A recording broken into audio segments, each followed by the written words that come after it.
Good evening.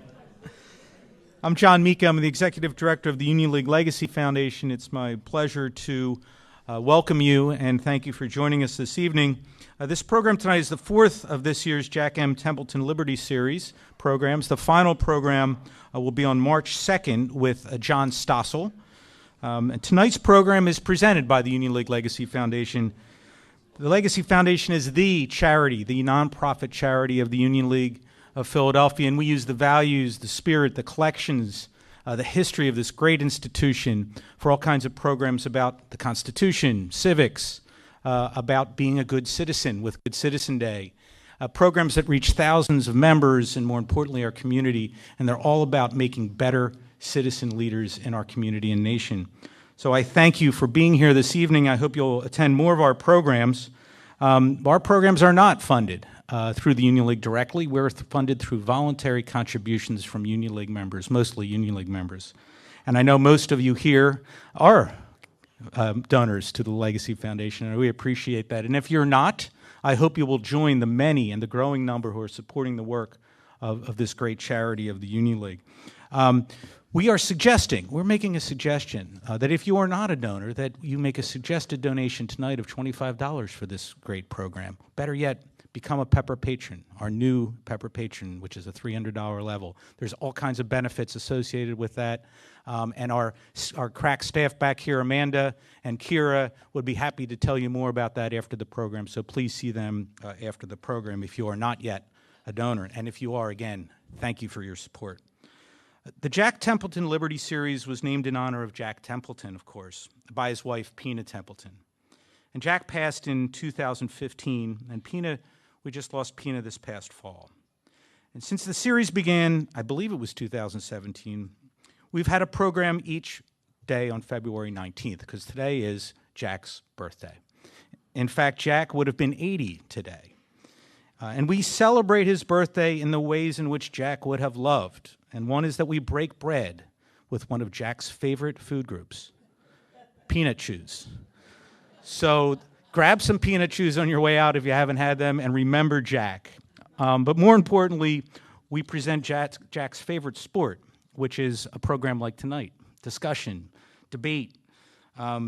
He was dedicated to learning, to challenging his own thoughts, to challenging his own ideas.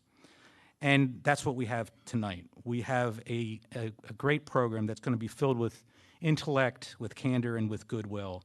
And Jack would have loved it, and I'm sure he's loving it where he is now. So I want to take a moment tonight to thank and acknowledge one of Jack and Pina's daughters who is here with us tonight. She probably doesn't want me to do this, but Jennifer Simpson, where is Jennifer? Thank you, Jennifer. Thanks for being here. And now a few housekeeping items. Please silence your cell phones, and I'm just going to stop for a moment while you all do that. There will be a Q&A following the program tonight, which is going to be a moderated discussion. The questions will be taken from the note cards. There should be plenty of them in the aisles.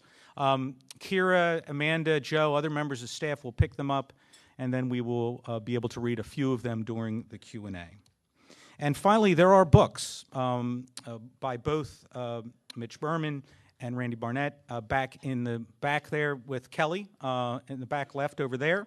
And please, grab your book on the way out. Grab one for Mitch, grab one for Randy, read them, give them notes, email them, and learn more. And then decide for yourself what you think about their arguments. And finally, it's my pleasure to introduce the chair of the Union League Legacy Foundation, my boss, Ms. Joan Carter. Joan.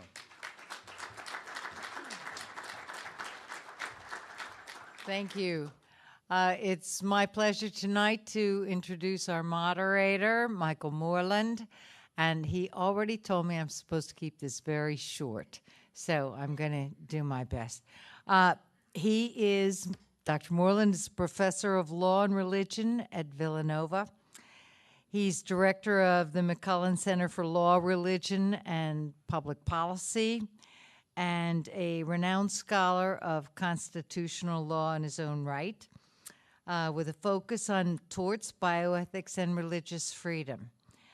He's a frequent commentator at national and international conferences in the media and has testified before Congress, published articles in leading and public policy journals. Before his gig at Villanova, which is where he is now, he was at Princeton University, Notre Dame, and James Madison Universities. He received his undergraduate degree in philosophy from Notre Dame and his MA and PhD from Boston College, JD from University of Michigan. He clerked for Paul J. Kelly of the 10th Circuit Court of Appeals and served in the White House under George W. Bush. So that's all of the credentials. Now you know all of that stuff.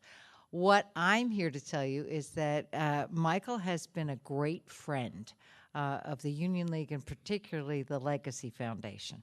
He was on the board of the Abraham Lincoln Foundation and has moderated 2 prior Liberty Series events, including Judge Samuel Alito, the Honorable, I guess I should say, Samuel Alito, when he was here in 1917. He is one of the constitutional scholars and is a regular for Good Citizens Day and has provided valuable insights and leadership for those of us in the Legacy Foundation, and we appreciate it. Thank you. Welcome, Michael Moreland.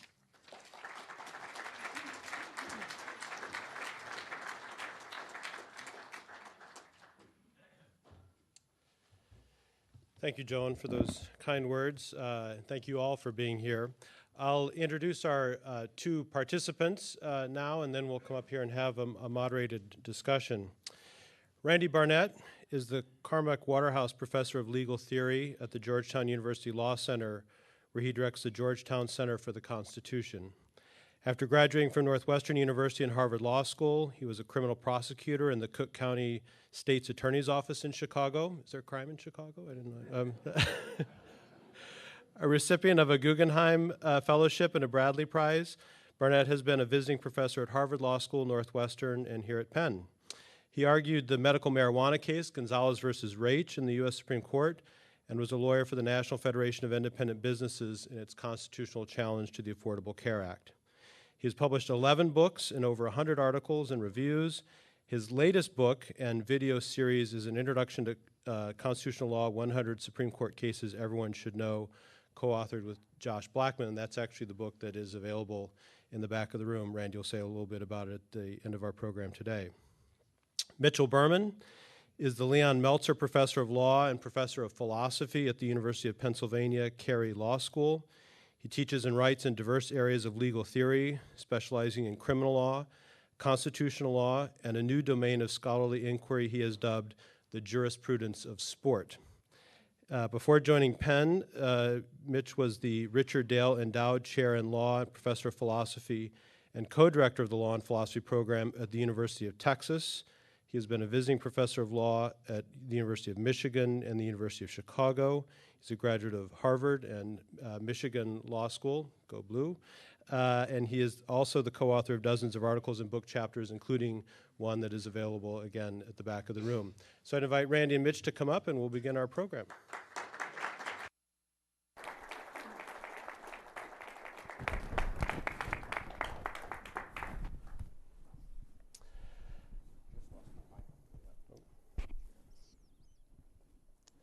Well, as those of you who were here for the event with Justice Alito know, my job is to let these guys talk, not to participate much myself.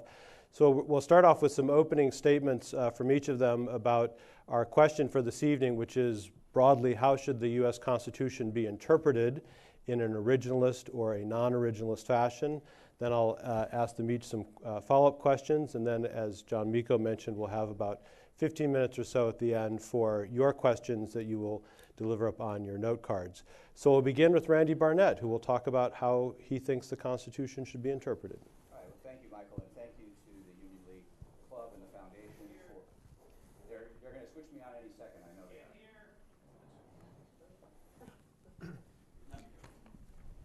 Now am I on? Am I on now? Okay. We had a equipment malfunction, as they say at the Super Bowl. All right, so anyway, we're here to talk about how the Constitution should be interpreted. I'm the originalist on the program. Mitch is the living constitutionalist on the program, and so I'm here to tell you what originalism is in 8 minutes or less, and in a way that everybody can understand. So that's my challenge, and here's how I hope to meet it. I'm going to give you a definition of originalism in 1 sentence, and then I'm going to explain it. But it's originalism in 1 sentence, and that is this. I have a copy of the Constitution here. This is it, and that is the meaning of the Constitution should remain the same until it's properly changed by amendment. That's originalism. Let me say that again. The meaning of the Constitution should remain the same until it's properly changed by amendment. That's it. That's it. That's the whole thing. It's really not much more complicated than that. Well, it's a little more complicated than that. But so let me now unpack that a little bit. If you just get that, walk away. That's what you got. You've got originalism for this. You've already earned your degree from this program tonight. But let me just unpack this a little bit. So originalism, essentially, what I just said, actually, has 2 claims, makes 2 claims. One is that there is a meaning that is fixed at the time it's enacted. That's the first claim, that there is a meaning. And secondly, that it should not be changed except by amendment. It should not be changed. It should only be properly changed. And so the first is a descriptive claim. It's a claim about meaning. It's a claim about the fact that documents have meanings, and these meanings are typically ascertainable. You can discover what they are, and that this document had a meaning at the time it was enacted. And it was enacted over periods of time. There's amendments. They had meanings when they were enacted. It hasn't all been enacted all at once. It took place in stages. So does that thesis make sense, that the document had a meaning when it was enacted? Does that make sense? I think it makes sense.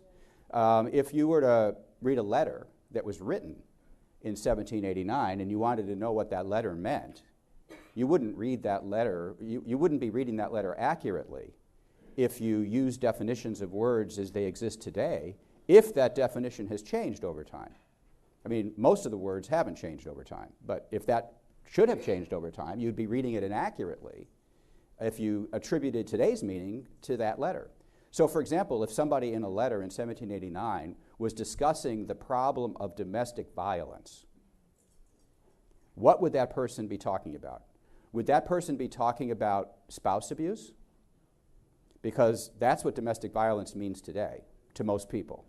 It means spouse abuse. Well, the answer is that's what it means today, but at the time this Constitution was enacted, domestic violence referred to civil unrest, civil violence, insurrections of those kinds. That was domestic violence. It wasn't spouse abuse. So if a letter referred to domestic violence, you'd be reading it accurately if you would think that letter was about spouse abuse. In fact, the Constitution does refer to domestic violence. It basically gives the federal government the power to call out the militia to assist if a state is suffering from domestic violence.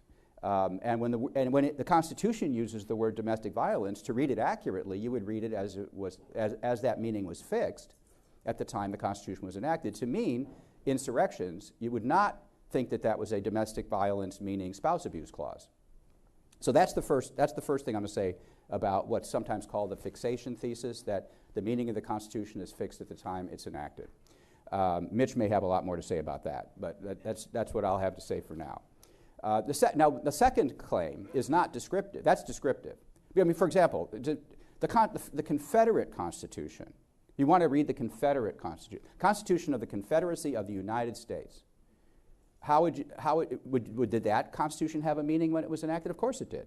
And if you want to read that Constitution accurately, you would give it the meaning it had in the 1860s when it was enacted. Even though it is not the law that we adhere to today, that's how you'd read the document if you want to know what it means. So the second claim of originalism is that the meaning of the Constitution ought to remain the same until it's properly changed, which means all the constitutional actors who are to be who are to follow the Constitution need to follow that original meaning. Now, we don't follow the meaning of the Confederate Constitution because it's not the law, but this Constitution is still in effect, and so there is a normative claim that this is the Constitution that ought to be followed until it's properly changed. This is the one I'm holding in my hand. Now, what is the argument? What's the normative argument to be made on this behalf? Well, I'm going to make a simple, straightforward one, then I'm going to make a little more elaborate one, and that should use up my 8 minutes.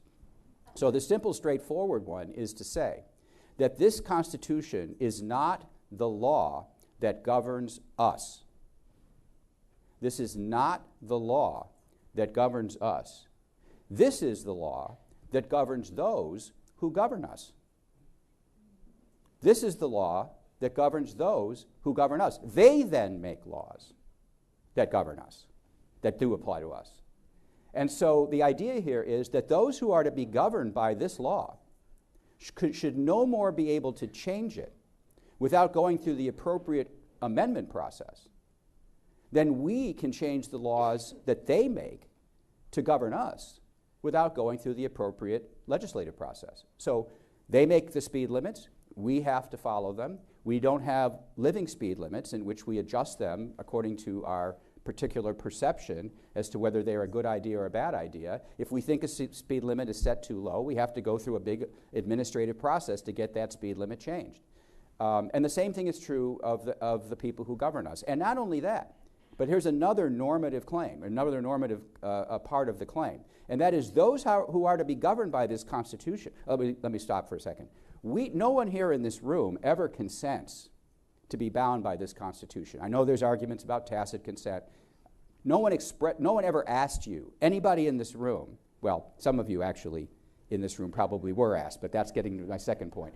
Generally speaking, as citizens, you're not asked to follow this Constitution. But each and every person who receives power over us as a result of this document has to swear an oath, committing him or herself morally to following what's in this document. And that oath would mean nothing.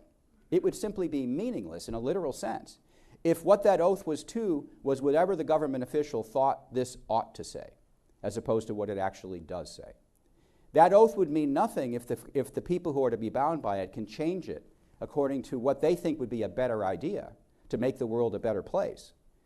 Then what are they taking an oath to? They take an oath to, the actual literal meaning, words of their oath is, they take an oath to this Constitution, meaning the written one, the one I'm holding in my hand. That meaning, the Constitution that had a meaning that was fixed at the time it was enacted. So the reason why this Constitution should remain the same until it's properly changed is because it's the law that governs those who govern us, and those who are to govern us took an individual personalized oath to follow that Constitution whose meaning is independent of their own will or preference or desires. Now, that's the normative argument. Now I'll give another normative argument, because there's more to it than what I've just said. I could say that about almost any Constitution, but now I want to say something special about this Constitution, the one we've got. And that is, this Constitution is a means to an end. And then the question is, what is the end? Well, the end is not a matter of opinion.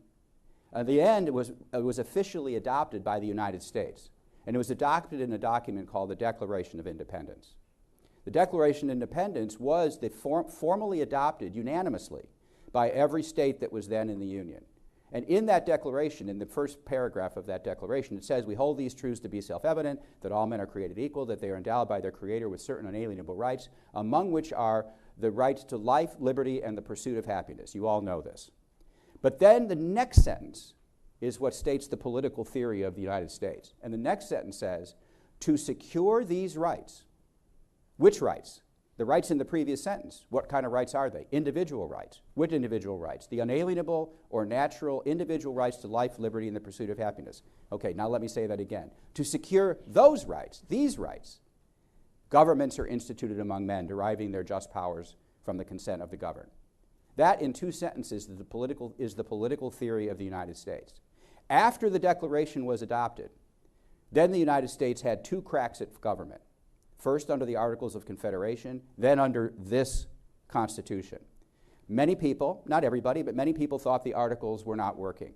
As a result, they thought they needed to be replaced. They were replaced by this. This Constitution is the means. The end is stated by the Declaration of Independence, and that is to secure these rights, governments are instituted among men. Which rights? The rights to life, liberty, and the pursuit of happiness. So then the question is this document, if followed, if it's actually followed, a useful, efficient, good enough means of securing the individual rights of we the people? The individual rights retained by we the people, which is how the Ninth Amendment refers to these rights, the rights retained by the people.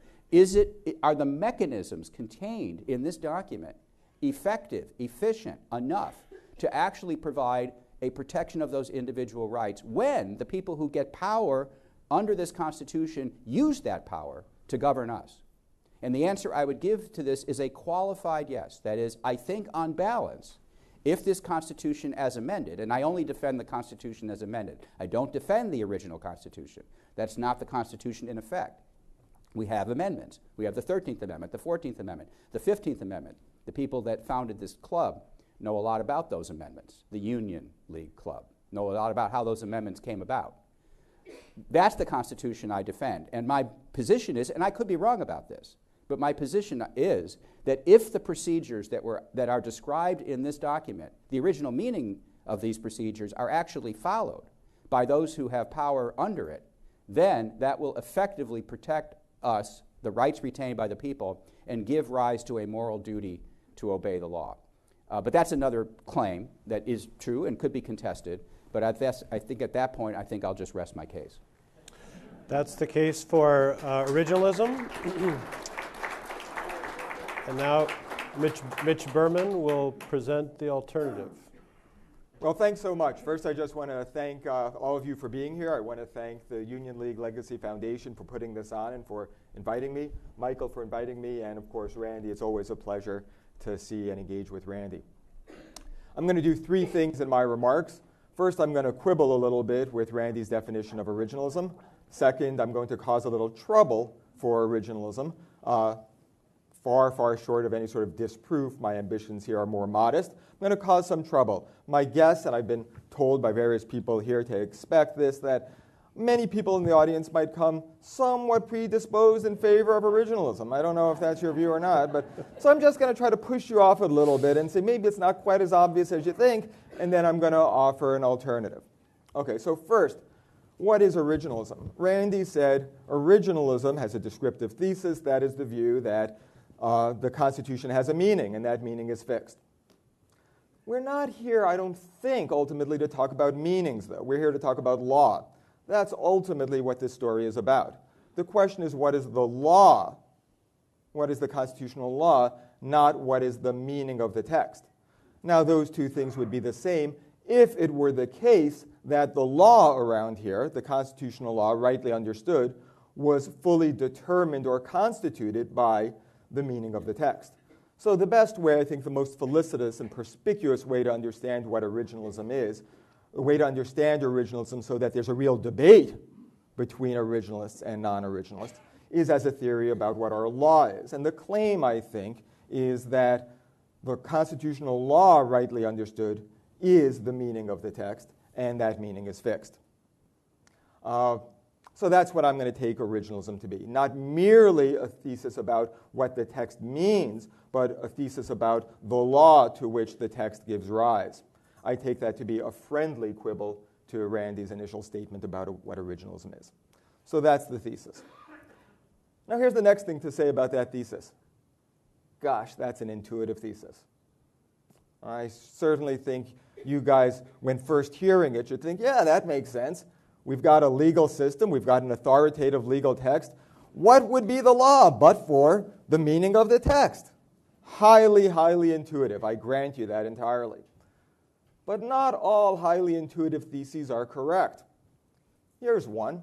It's highly, highly intuitive that heavy bodies fall faster than lighter bodies of the same size. Aristotle thought so. He was a smart guy. In fact, if you went outside on Broad Street right now and polled passers-by, I'd bet you dollars to donuts that the majority would say the same thing. Galileo showed that that was wrong. Actually, heavier bodies don't fall faster than lighter bodies do. A surprising finding because the contrary thesis is highly intuitive. Now, does that establish that the originalist thesis is wrong? Not at all. All I'm saying is that the admitted high intuitiveness of that thesis is no great warrant of the truth of it. Now, is it nonetheless true that the law around here, the constitutional law rightly understood, is fully constituted, fully determined by the meaning of the text? Well, it could be. If it were the case, it could be the case in either of two ways.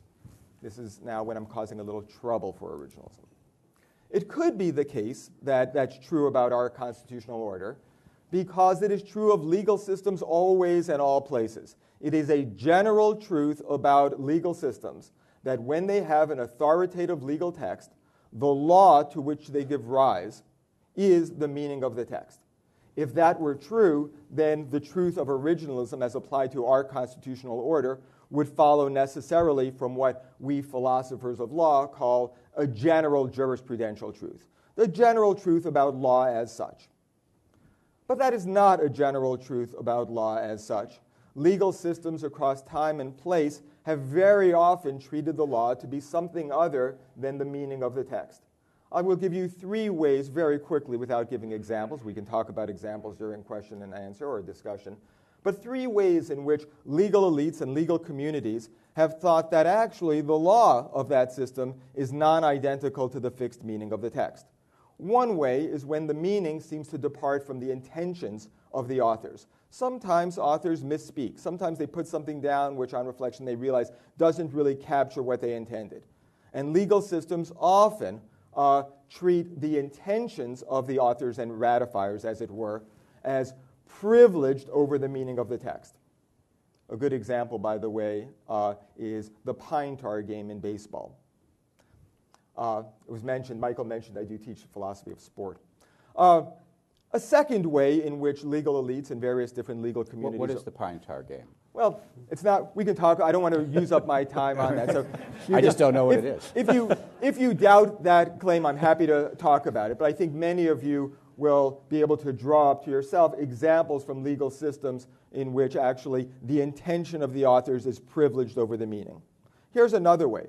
Sometimes stable practices over time depart from the meaning and the intentions, and the legal elites of a legal system treat that the practices as they have arisen as privileged over the meanings encoded in the text. That is a very common phenomenon. That was a fundamental element of Roman law. A third way in which sometimes in legal communities the legal elites treat the law as non-identical to the meaning of the text is when the law or the meaning of the text is understood by the community to depart from widely shared commitments of justice. My example there, if you care to hear it during question and answer, would be a lovely example from the Deuteronomic Code, but I can give other examples as well. The key point is just, I hope you can take my word for it, at least provisionally, that it is not a general truth about law, that the law must always be all and only what the text means. Intentions, practices, justice, among other things, are other determinants of the law which sometimes trump or are privileged over the meaning of the text. That being true, it nonetheless could be the case that around here, as part of our constitutional order, it is true that our law is fully determined by or constituted by or made out by what the text means. That could be true. And I, of course, cannot disprove that in the few minutes allotted me. I'm just going to give a few examples that might cause some of you to doubt the truth of that proposition. Here are a few. Most people in this culture, in the legal culture and the non-legal culture, believe that Congress could not make blasphemy a crime, or could not make it a crime to falsely criticize the government. The courts have held that, and just about everyone believes that those are correct holdings. Nonetheless, historians believe that that is not the correct understanding of the original meaning of our First Amendment. Point one. Another example. Most people around here, broadly speaking, believe that states could not establish churches. The state of Pennsylvania could not say, you know, the Society of Friends, that's a good religious outfit. We're going to support them with tax dollars. However, everybody agrees that the original understanding of the First Amendment Establish Clause was limited to prohibiting the national establishment of religion, and most historians believe that the 14th Amendment original meaning did not change that. The Justice Clarence Thomas believes that those things are true, and therefore he believes that actually states could establish religions. That is a strikingly heterodox view. Other examples, most people believe that the federal government is bound by equality-type constraints roughly similar to the types of equality-based constraints that bind the states. However, the Equal Protection Clause of the 14th Amendment very clearly and explicitly only binds the states, and there is no roughly equivalent proposition or provision of the federal Constitution that provides or creates an equality clause against the federal government. I could go on and on. I'll just give you one little one. Everybody believes that federal criminal defendants could waive their right to a jury trial. It happens every day. However, Article 3 of the Constitution says all criminal trials, except in cases of impeachment, shall be tried by a jury. Not at the defendant's option, no option of the defendant to waive that and be tried by a judge, but our practice has been for a very long time that they could waive that. Those are just a few examples, and I could give a longer list as long as my arm, of other what I call originalism challengers, just the sort of thing to unsettle one's commitment to the idea that necessarily our law is fully determined by what the text means. Okay, so if originalism isn't true, and I don't claim for a moment that I've disproven it, but if I've given us a little argumentative space, what is the right account? Well, the right account is what I call organic pluralism.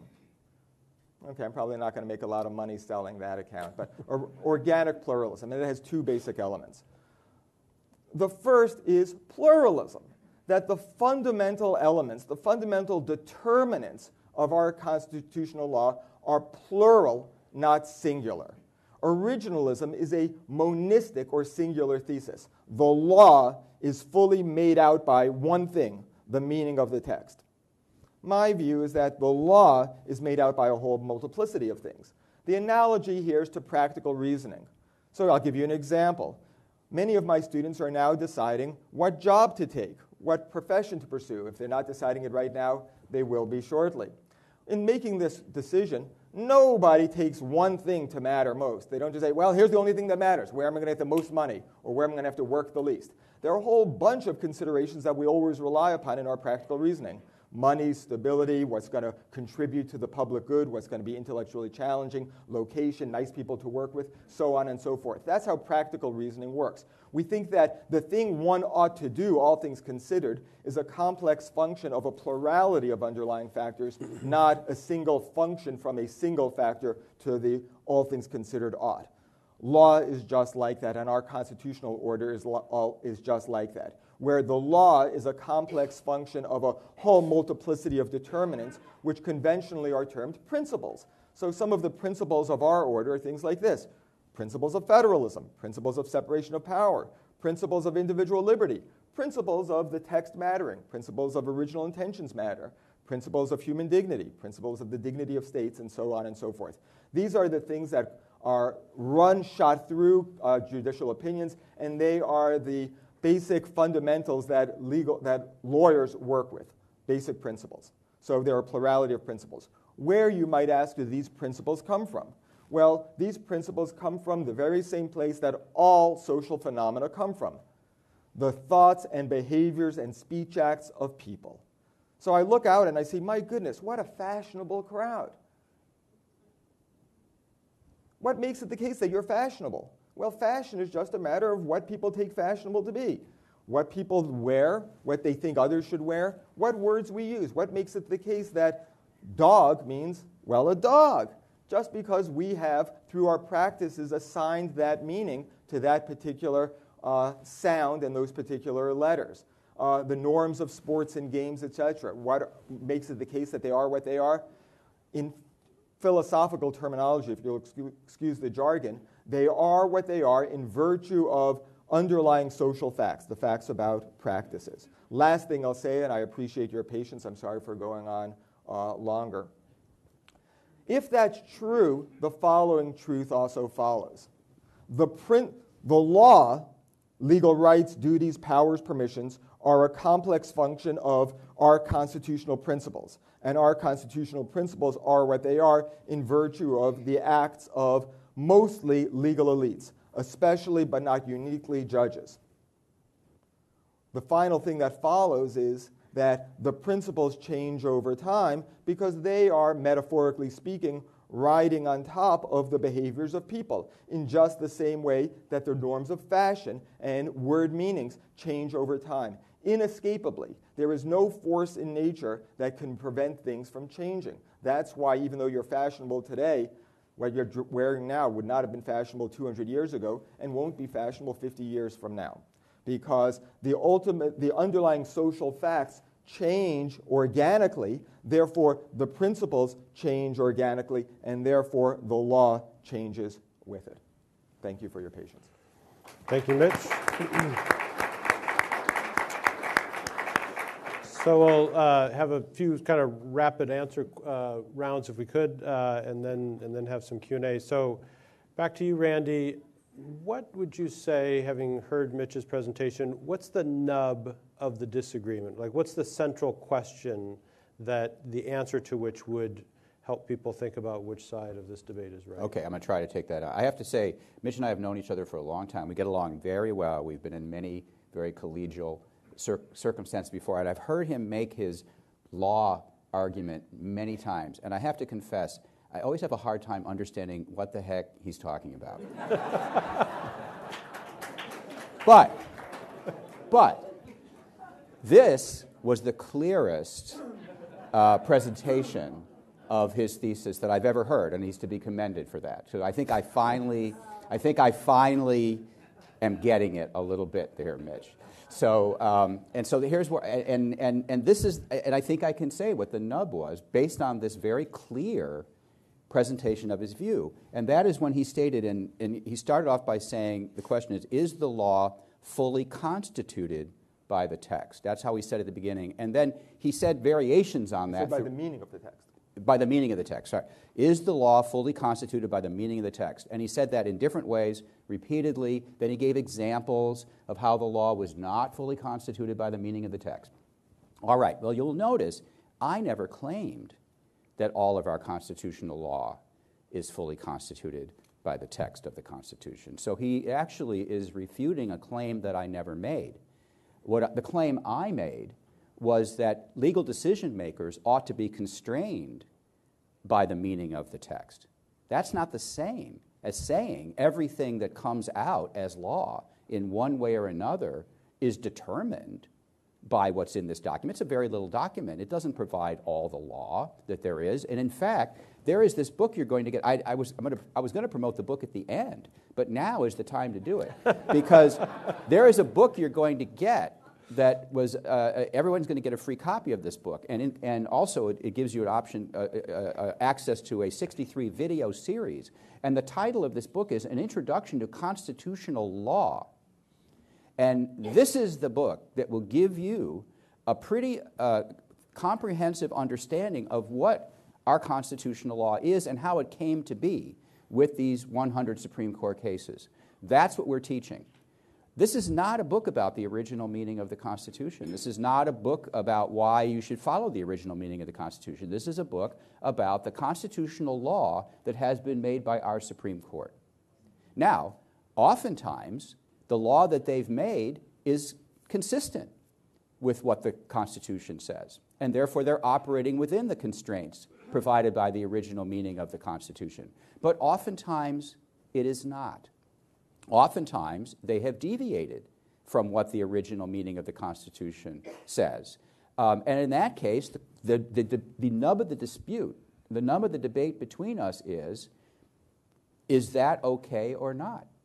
Is it okay for them to have deviated when sometimes they might have done it just by innocent mistake, but sometimes they might have done it because they were not satisfied. They didn't like what the meaning of this document. They didn't like what was in here. And there were very, very prominent presidents and politicians like Woodrow Wilson who really detested what was in this document. He just thought it was a terrible document. And there were many people progressives who agreed with him about that. They called it a horse and buggy constitution. They had a lot of bad names for this. And they said that we really need to grow out of this Constitution. We need a better one. So the question is, when the Supreme Court has deviated from the Constitution, is that something to be accepted and gratefully, because now they've made the world a better place? Or is it something wrong with that? And the thesis of originalism is that there's something wrong with that. There's something wrong with one of the parties who are bound, who take an oath to this Constitution, deciding to improve upon it with their own ideas and their own practices. Now, have they done that? Have they made changes? Maybe some of them could be conceivably for the better. I'm not saying they're not all for the worse. I can't say that. Sure, they've done that. And so in that sense, I don't think that Mitch and I have really disagreed about that much. We might disagree about whether it's been good or bad from what the Supreme Court has done. He's given a lot of examples that he tried to plant seeds of doubt as to whether what was good or what was bad. The only way we could get into that is by talking about each individual example, whether he's right in what he says about those examples, whether there are other text parts of the Constitution that would actually provide better answers than the ones the Supreme Court has used. We can't do that tonight. We're not going to do that tonight. But I'm just suggesting that the thesis that he has rebutted is not the thesis that I made. And the thesis that I made, I think, still stands. And that, because he hasn't given you any real reason to say, I think he has, maybe he has, but you'll know if you're the audience. Has he given you a reason to think that the judges who, in particular, who are there to enforce this Constitution and who took an oath to enforce and protect this Constitution, they ought to be able to improve upon it by changing the meaning to something that they and others, people like them, think are better? Has he given you an argument why that's true? And if he hasn't, then I think at this point my argument that they took an oath to do so, and actually the substance of this Constitution, if it were followed, would lead to good results. I think that argument still stands. I haven't given you an argument for the claim that Randy just put forth because that's not my claim. I'm not relying upon the fact that Supreme Court precedents could get the law wrong, but under our system, sometimes we follow wrong precedents. My point is that sometimes they get the law right, even though their decisions announcing what they take to be the law is not what the original meaning was. So, for example, I take it that most people think Loving versus Virginia was rightly decided, a case that held, to simplify, that states could not criminalize interracial marriage. And that is true notwithstanding a deep historical dive into exactly what was meant by equal protection in the 19th century. Historians debate this. The dominant view, I think, is certainly that doesn't violate the Equal Protection Clause. It would if a white member to an interracial marriage were punished less severely than the non-white member. But otherwise, it's giving equal protection to everyone. So my point is not just that Supreme Court opinions can change the law and our system says, well, sometimes we go with it. What I'm saying is sometimes those Supreme Court opinions are accurately, correctly capturing what the law is, not because I think the justices have some sort of power to change the law, but because they could be responding to changes in the law that have occurred at a more fundamental level. I'll also say that it's true that what I said was originalism is not something that Randy said in his opening remarks. That's why you'll recall I said I'm going to quibble a bit with what he said. But it's not the case that he had never said it. If I had I wrote some remarks out before I gave them orally. But I will draw your attention to the relevant passage in, I think, your 2013 article, where you speak not only about the meaning of the text, but the law. I could also give you quotations from the great late Justice Scalia and Stephen Calabresi, the founder of the Federalist Society and one of the most important conservative legal thinkers of our lifetimes, that makes clear as could be the claim is not just a claim about the meaning of the text, but rather is a claim about the relationship between the meaning of the text and what ultimately lawyers care about, which is a different type of entity. Law, not merely meaning.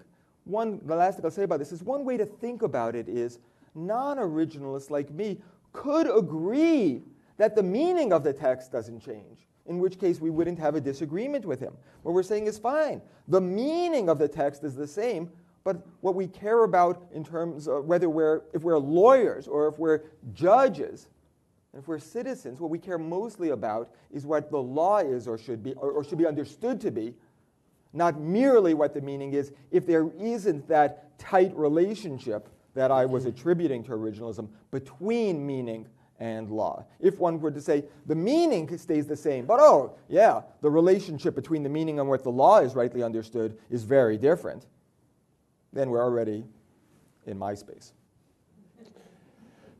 Do you want to speak to the Loving versus Virginia question? Is it something you want to? I think it would be problematic to try to go through each and every example and show how that result could be, in fact, should be reached on originalist grounds, because it would go to the original meaning of the 14th Amendment. It would go to the original meaning of the due process of law, as opposed to the equal protection of the law, as well as the privileges or immunities of citizens of the United States, and what that and the kinds of duties that imposes on states.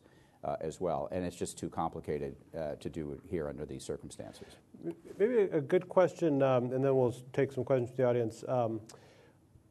Which Supreme Court justice on the current court best reflects your view about how the Constitution should be interpreted, and can you point us to a case that he or she has written, either a dissent or a majority opinion in, that nicely illustrates that? You want to start, Mitch? You didn't tell us you were going to ask that question. This wasn't on your list of questions for us to think about. Okay, I'm going to resist the question just a little bit, but in a way that I hope Michael will think is nonetheless respectful of the question. See, this is how it's done, folks. I'm going to give a justice. This is how it's done. I am going to give a justice who is not presently on the court, but was very recently. Is that nonetheless a friendly type of response? Yeah. Sure. Thank you. Justice Kennedy. I am probably the academic who has written the nicest words about Justice Kennedy of anyone. I wrote an article called Justice Kennedy, Our Principal Justice. Maybe that wasn't that. Maybe Anthony Kennedy, Our Principal Justice, something like that. It wasn't a great title, like none of my stuff is great, but it was a big wet kiss to Justice Kennedy. Why? Because I think actually his view is exactly the right. Well, it's not exactly the right view because he's not a theorist. He doesn't have to be. He's a justice. So he had a glimpse to the right view, and his view is one of principles matter. Any lawyers in this room will know I'm exactly right about that. He's a principle guy. Principles, principles, principles, principles. And he's pluralist. He's not like Scalia or Thomas. There's one thing that matters. Lots of things. Now, there were principles that he liked better than others. So, my goodness, did that man love principles of freedom of expression, right? But you also know, and maybe not everyone's going to love this in the room, you know that he loved principles of human dignity, right? So, all of his decisions were based on what he took to be our constitutional principles. And he also recognized, although I acknowledge this was a more minor note in his jurisprudence, but it was there, that these principles are not fixed at one moment in time. Our constitutional order depends upon the principles of our constitutional system, and those arise through a complex interchange among citizens and elected officials and judges over time. So I don't love, frankly, the jurisprudence of any member of the present court. I've got critical things to say about those on the left and those on the right. I don't love Thomas. I don't love Breyer. But Justice Kennedy, I think, had it close to right. He understood that the system depends upon a plurality of principles, and they evolve in organic fashion, just like all human phenomena inescapably evolve organically. I'm tempted to say some stuff about Justice Kennedy, who was not going to be my pick, you'll be surprised to know. I argued in front of Justice Kennedy. I argued the medical marijuana case of Gonzalez versus Raich, in which I was trying to convince the 4 conservative justices who had decided a previous case called Lopez that was beyond the federal power to regulate commerce among the several states, to tell my client, Angel Raich, that she could not grow marijuana on her own property. Actually, in her case, she had caregivers growing it for her. But my other client, Diane Monson, was growing marijuana on her own property to consume herself. And somehow, that came under the power of Congress's power to regulate commerce among the several states. They had previously ruled in this Lopez case, which I want to say a little bit about, that that clause had limits, and I was arguing to them that this exceeded that limits, and I knew I wouldn't get the progressive judges at all, but to win the case, I had to get the 4 conservative justices, including Justice Kennedy. So guess what? I didn't get Justice Kennedy. He was actually quite visibly hostile to me during oral argument, which he normally isn't. He's normally very genial. He's a genial guy. He was genial on the bench, but he wasn't genial to me that day. I also lost Justice Scalia as well. I didn't get his vote either. So who did I get? I got Thomas, Rehnquist, and O'Connor. That's who I got. Well, why did I lose Justice Kennedy? Nobody knows, because he didn't actually have an opinion in the case. But we subsequently learned that his brother had a serious drug issue. And the drug issue was a thing for him. And also, he was chosen, as we remembered, as a replacement for Robert Bork, whose nomination went down. But then after Bork was nominated, Judge Ginsburg was nominated, and his nomination went down because he had actually smoked marijuana at Harvard Law School. And so the Reagan administration came up with another pick. And I think they found somebody who was kind of sound on the drug issue, and they found Justice Kennedy to take that spot. And so that may explain why he didn't write an opinion, so we can't be sure, but that may explain his visceral hostility to me that day in the courtroom. So my thing about Justice Kennedy is, well, that's a great judge. You'll know what he thinks when he tells you. You're not going to know what he thinks unless he tells you, but then you'll find out. Eventually, you'll find out what he thinks. Now, that to me is not necessarily a judge that you want to emulate. I tend to agree with Mitch. None of the justices in our history have really been my heroes, let's say. But if I had to pick a member of the current court or recent court, at this point, I would have to say it was Justice Thomas, even though I disagree with some of the stuff. I hasten to say I don't agree with everything Justice Thomas has said or done. But he, I think, is the best one, and as illustrated, by the fact that in the Lopez case, which is the case I talked about, he did an originalist understanding of the meaning of commerce, which I subsequently did scholarship to see if he was right or not about, and I think I've shown that he was correct, that commerce had a more limited meaning than it currently has been given, and that in fact this case would be beyond the commerce power to reach.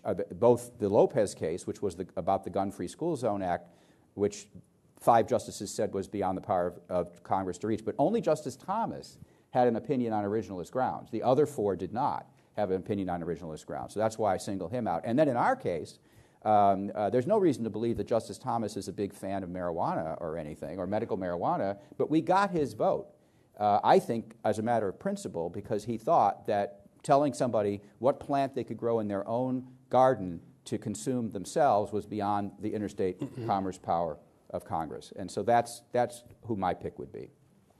So here's a question that coincidentally is from an audience member, but I did say in advance I might ask about, and that is, maybe we'll start with you, Randy, since I know this is something you've thought about, and then Mitch can respond. Applying your definition of originalism, why isn't the right to keep and bear arms, under the Second Amendment, delimited by reference to maintenance of a well-regulated militia? Why, in the case, of course, is D.C. versus Heller, in which the court held that the Second Amendment protects an individual right to bear arms subject to reasonable regulation. But this question is saying, why on the originalist grounds doesn't the right to keep bear arms, why isn't it limited by reference to the maintenance of a well-regulated militia? Well, okay.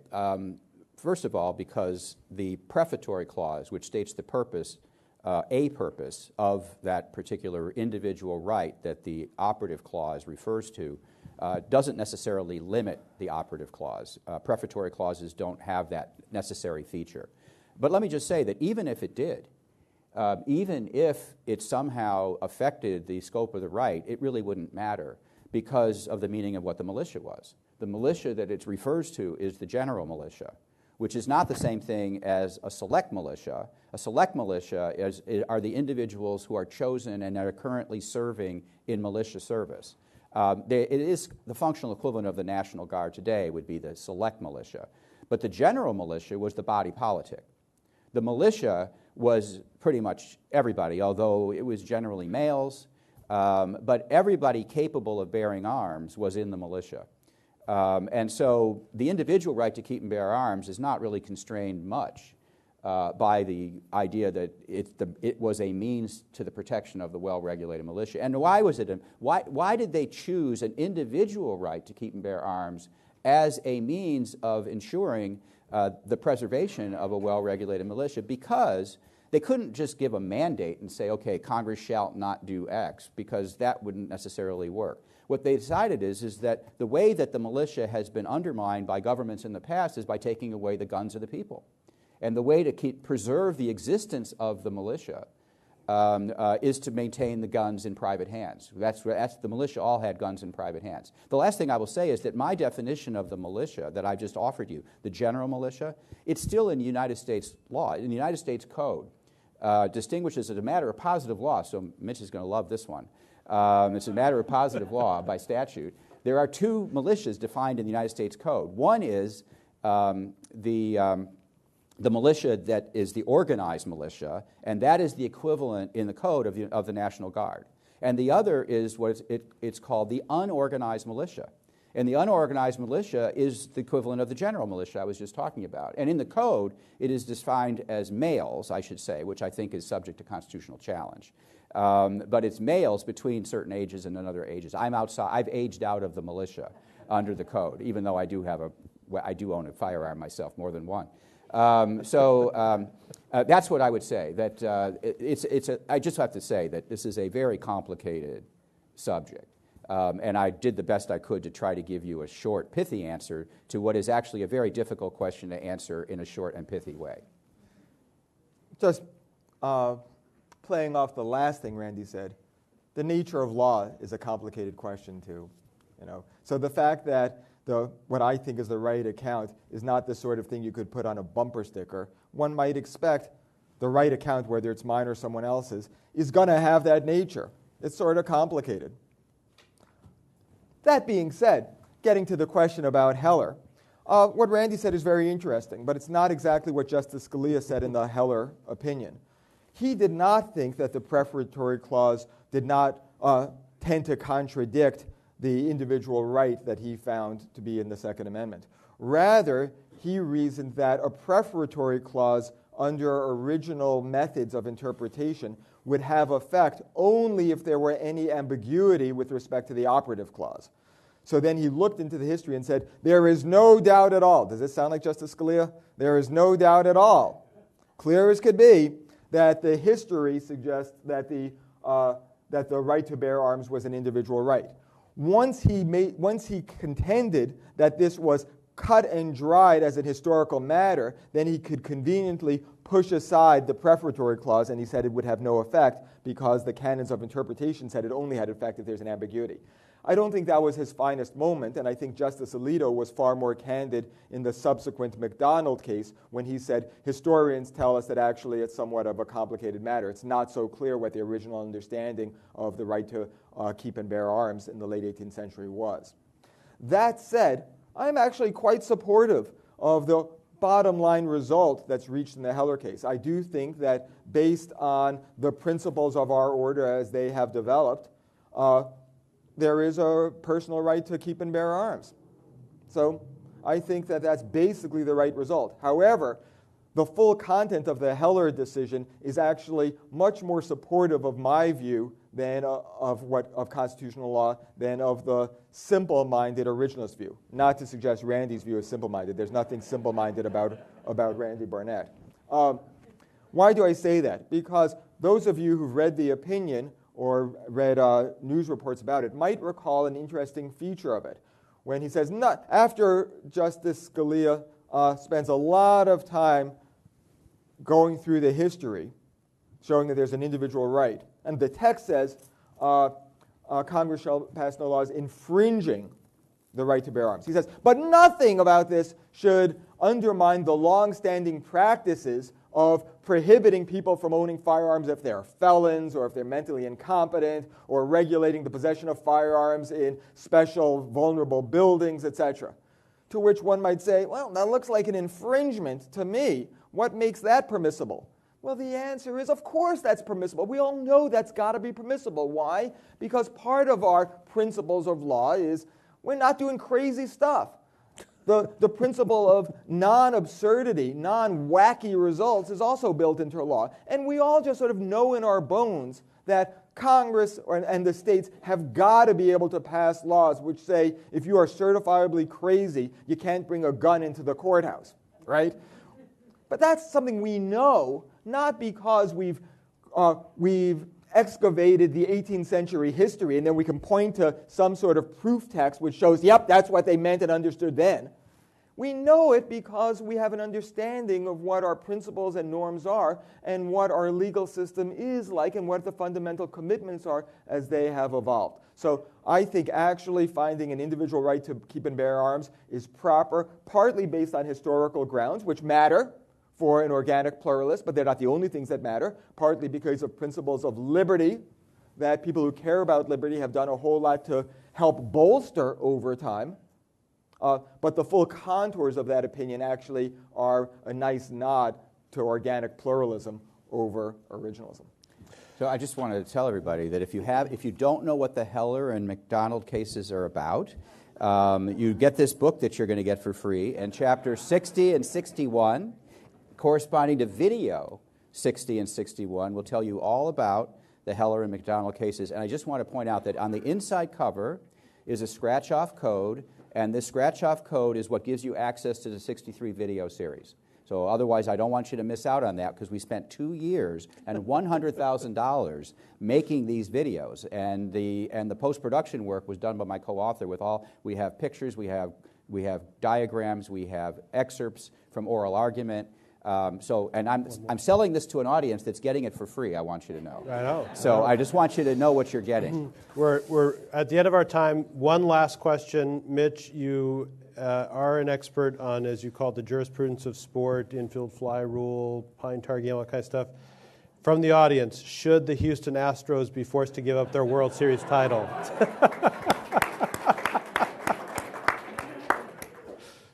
Wow. Given that I've sold myself as an expert in this, I really should have an answer. I think that's a discretionary judgment by the commissioner. Doesn't matter a whole lot to me. What does matter to me is the fact that we understand it's cheating.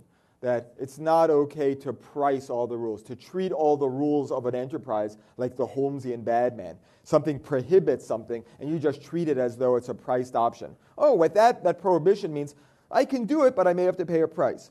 What I like about the response to the Astros scandal, and I like the fact that the players are not giving them a free pass, is to bolster the idea that rules matter. And if you're prohibited from doing something, you live up to that. What makes it the case, though, that actually that particular example, what they did there, is cheating as opposed to a huge number of examples from sport in which tactical rule violations are entirely permitted, right? In lots of sports, people are violating the rules all the time, and we don't think that's cheating. What makes it the case that this was not merely a rule violation but cheating? You know my answer to that.